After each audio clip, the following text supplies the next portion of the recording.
სასამართლომ ერთიანი ნაციონალური მოძრაობის პოლიცსაბჭოს თავმჯდომარე ლევან ხაბეიშვილი და ყოფილი გენერალური პროკურორი მურთაზ ზოდელავა დამნაშავეცნო. გადაწყვეტილება მოსამართლე ირაკლი ხუსკივაძემ გამოაცხადა. ხაბეიშვილს 2 წლითა და 6 თვით თავისუფლების აღკვეთა მიესაჯა. პროკურატურა მას უკანონო ქმედების განხორციელების სანაცვლოდ ქრთამის დაპირებას ედავებოდა, თუმცა მოსამართლემ ეს მუხლი 318 მუხლის პირველ ნაწილზე გადააკვალიფიცირა, რაც საქართველოს დასუსტების მიზნით სახელმწიფო ან სხვა საწარმოს დაწესებულების ორგანიზაციის ან სამსახურის ნორმალური ფუნქციონირებისათვის ხელის შეშლას გულისხმობს. რაც შეეხება ბრალად წარდგენილ მეორე მუხლს, რომელიც სახელმწიფო ხელისუფლების დამხობისკენ მოწოდებას გულისხმობს, მოსამართლემ ხაბეიშვილი ამ ნაწილშიც დამნაშავეცნო. რაც შეეხება მურთაზ ზოდელავას, მას სასჯელის სახით 9 თვით თავისუფლების აღკვეთა განესაზღვრა. ყოფილ მაღალჩინოსან სახელმწიფო უსაფრთხოების სამსახურის გამომძიებლის საქმიანობაში ხელის შეშლას ედავებოდნენ. ზოდელავა უკვე მსჯავრდებულია ეგრეთ წოდებულ 4 ოქტომბრის საქმეზე. მას 7 წლით თავისუფლების აღკვეთა აქვს მისჯილი. განაჩენის გამოცხადებას არც ერთი ბრალდებული არ ესწრებოდა. ადვოკატები მოსამართლის გადაწყვეტილების ზემდგომ ინსტანციაში გასაჩივრებას გეგმავენ.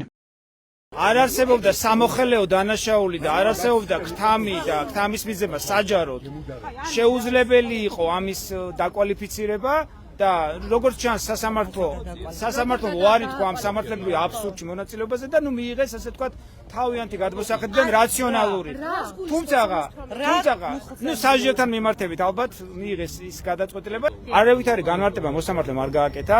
უბრალოდ მე მიხარია ის რომ ლევანს 5 და 6 წლის ნაცვლად მიუსაჯეს 2 წელი და 6 თვე, საბოტაჟი მოგეხსენებათ 2 წლიდან ითვლება, თუმცა რა თქმა უნდა აბსურდია, რომელ საბოტაჟზე არის საუბარი, რომელ სახელმწიფოს დასუსტებაზე არის საუბარი იყო ლევანის მიერ მოწოდებებზე, რომ შინაგან საქმეთა სამინისტროს თანამშრომლებს არ ჩაედინა დანაშაული, არ ეძალათ მოქალაქეებზე და ამისთვის მიიღებდნენ ჯილდოს. დღეს სასამართლომ გადააკვალიფიცირა აღნიშნული ქმედება, მაგრამ რა თქმა უნდა, ბრძოლა გრძელდება.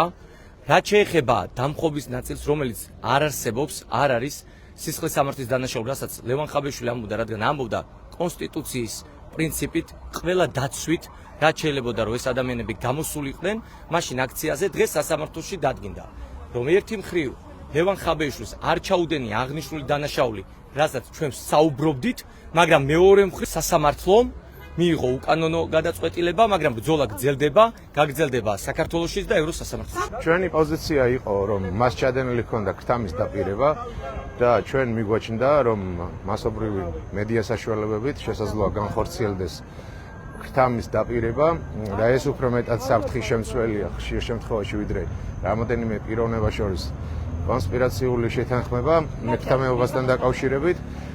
და გარდა ამისა სახელმწიფო ხელისუფლების დამხობას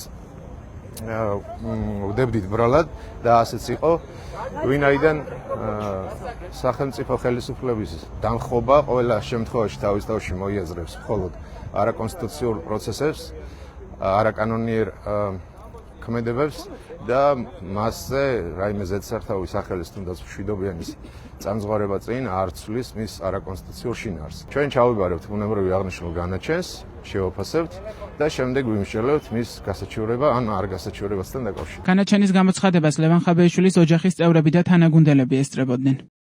მეტი გამოსავალი არ იყო იმ მართლა ბავშვი, რომელიც მთელი თავისი ცხოვრება კორუფციას ებრძოდა, კორუფციის წინააღმდეგ ებრძოდა და დანაშაულეს ქთამის შეთავაზებაში. ქთამის შეთავაზებაში გამართლდა და დარჩა ეს მოწოდება მშვიდობიანი დამხობის. მაგრამ მე მაინც უკმაყოფილო ვარ, უდანაშაულოა, რა დააშავა. მოუწოდებდა მშვიდობიანი დამხობა კონსტიტუციის ფარგლებში, ხო? ხო და ნახოთ. ღმერთი ალბათ გადმოგხედავს. ხომ არ ეთქვით რამეს ლევანს, ალბათ გიყურებთ ახლა. ხნედი ყავი დედიკო. ღირსეულად გაატარებ ციხეში მაგ დროს, როგორც გარეთ იყავი ღირსეული, ისევე ციხეშიც ღირსეულად გაატარებ ამ 2 წელს და 6 თვეს, მაგრამ მე იმედი მაქვს, რომ უფრო მალე გამოხვალ გარეთ. რა თქმა უნდა, ერთი ბრალი, თავარი ბრალი იდეაში რაც არსებობდა, ის იმდენად აბსურდული იყო, რომ ამ სასამართლო სისტემაშიც კი განაჩენი ვერ გამოიტანეს, ხო? გასაგები იყო ისე ამას ვაპარაკობთ, რომ შეუძლებელი ეს ქთამა ყოფილიყო ახმული. რაც შეეხება მეორე ბრალს, აქაც საუბარი იყო პირდაპირ ხსნიდა ეს ადამიანი, რომ ფაშინიანი სცენარი ვარდების უსწრის, ანუ ის სცენარები, რომელიც საყოველთაოდ სოფლიოში აღიარებულია, როგორც ძალიან ლეგიტიმური, დემოკრატიული მშვიდობიანი გზა სახალხო პროტესტით რეჟიმის დემონტაჟის, ხო? ამიტომ უბრალოდ ადამიანის ჩასმა უნდა ციხეში, ამასთან გვაქვს საქმე და არა იმასთან, რომ რაღაც ტიპის დანაშაულის, ვინმეს მაინც ქონდეს იმის საქმე, რომ რამე ტიპის დანაშაული ქონდეს ჩადენილი ლევან ხაბეიშვილი. ლევან ხაბეიშვილი 11 სექტემბერს დააკავეს, 13 სექტემბერს კი მოსამართლე ფიქრია სიქტურაშვილმა მას აღკვეთის ღონისძიებად პატიმრობა შეუფარდა. მურთაზ დოდელავა იმავე დღეს დააკავეს, როდესაც ხაბეიშვილი მას პოლიტიკოსის ტელეფონის გადამალვის მცდელობას ედავებოდნენ. ბრალდების მტკიცებით დააკავების მომენტში ხაბეიშვილმა ზოდელავას მობილური ტელეფონი მიაწოდა, მან კი ნივთთან ერთად ადგილიდან გარიდება სცადა. ამ საქმეზე ზოდელავას აღკვეთის ღონისძიებად გირაო შეუფარდეს, თუმცა მოგვიანებით 4 ოქტომბერს ის სახელმწიფო გადატრიალების ორგანიზების ბრალდებით ხელახლა დააკავეს.